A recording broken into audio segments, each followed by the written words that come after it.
अस्सलाम वालेकुम सामीन। 29 रजबुल मुरज्जब और 30 जनवरी है। ख़बर का उन्वान है अमेरिका में बड़ा हादसा, 19 लोगों की मौत, हवाई जहाज़ टकरा गया है। ये रिपोर्ट अपडेट हो रही है लगातार। मरने वालों की तादाद ज़्यादा भी हो सकती है क्योंकि हवाई जहाज़ में ज़्यादा लोग सवार थे। ख़बर थोड़ी तफसील सुनिए। अमेरिका के वाशिंगटन डीसी में रीगन नेशनल एयरपोर्ट के पास अमेरिकी एयरलाइंस के एक हवाई जहाज़ की आसमान में यानी फ़िज़ा में हवा में ही हेलीकॉप्टर से टक्कर हो गई है।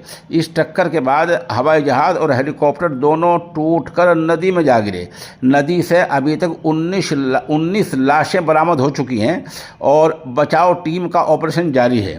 रिपोर्ट के मुताबिक इस हादसे में अभी तक किसी को बचाया नहीं जा सका है। हादसे में हवाई जहाज़ में 64 लोग सवार थे जबकि फ़ौज के हेलीकॉप्टर में 3 लोग थे। यह हादसा उस वक्त हुआ जब प्लेन एयरपोर्ट पर लैंड करने जा रहा था, ऊपर से नीचे उतरने जा रहा था, उतरने ही वाला था, तभी पीछे से आ रहे अमेरिकी फ़ौज के ब्लैक हॉक हेलीकॉप्टर उससे टकरा गया।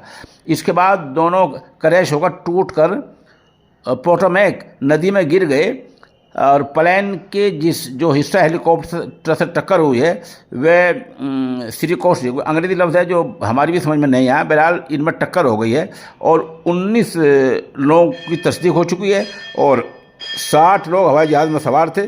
बचाव ऑपरेशन जारी है। अभी कोई जिंदा सामने नहीं आया है। खबर लगातार अपडेट हो रही है। आप हमारे साथ बने रहें।